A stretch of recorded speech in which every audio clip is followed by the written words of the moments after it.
Hello বন্ধুরা, welcome to sport টক। তো বন্ধুরা, আইপিএল 2025 শুরু হতে আর মাত্র 11 দিন বাকি রয়েছে। 11 দিন পরেই শুরু হতে চলেছে আইপিএলের প্রথম match, royal Challenger Bangalore versus KKR. তো আইপিএল শুরু হওয়ার আগেই কিন্তু একটা বিতর্ক শুরু হয়ে গেল ইংল্যান্ডের ব্যাটসম্যান হ্যারি ব্রুককে নিয়ে।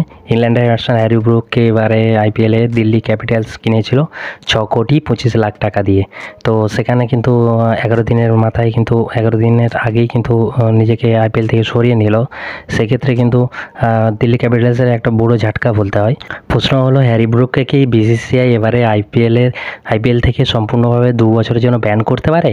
কেননা এবারে নতুন নিয়ম যেটা বিসিসিআই করেছিল এবারে অকশনের আগেই বলে দিয়েছিল যে আইপিএলে অকশনে কোনো প্লেয়ার উঠলে, কোনো প্লেয়ারের নিলাম হলে তাকে অবশ্যই খেলতে হবে আইপিএলে। কিন্তু সেক্ষেত্রে যদি কোনো প্লেয়ার যদি নিজের নাম সরিয়ে নেয়, সেক্ষেত্রে বিসিসিআই কিন্তু 2 বছরের জন্য ব্যান করতে পারে। তাই এটা দেখা যাক, এবারে হ্যারি ব্রুকের উপরে 2 বছরের ব্যান হতেই পারে। কেননা এর আগের আইপিএলেও কিন্তু যখন সানরাইজার্স হায়দ্রাবাদের সঙ্গে খেলার সময় সে কিন্তু আগের বছর 2024 আইপিএলের নাম সরিয়ে নিয়েছিল তার পারিবারিক সমস্যার জন্য।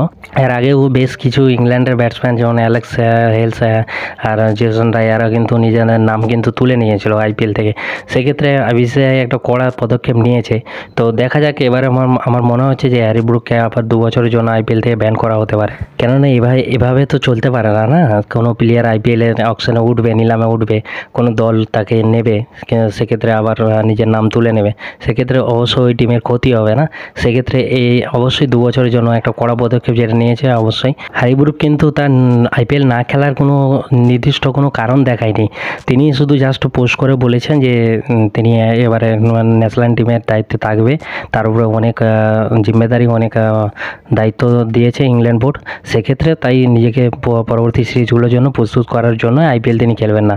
তো এটা কোনো বড়ো কারণ হতে পারে না আইপিএলে তুমি তাহলে এক্ষেত্রে কিন্তু বড়ো একটা পদক্ষেপ অবশ্যই নেওয়া দরকার আছে। অবশ্যই 2 বছরের জন্য ব্যান করা দরকার আছে। তো তোমার কি মনে হয়, হ্যারি ব্রুককে আইপিএল থেকে 2 বছরের জন্য ব্যান করা দরকার আছে না নাই? নিচে কমেন্ট করে জানাও। আর পরবর্তী আইপিএল 2025-এর সমস্ত খবর আগে পেতে হলে চ্যানেলটিকে করে দাও সাবস্ক্রাইব, আর পাশের বেল আইকনটি প্রেস করে সাথে থেকো।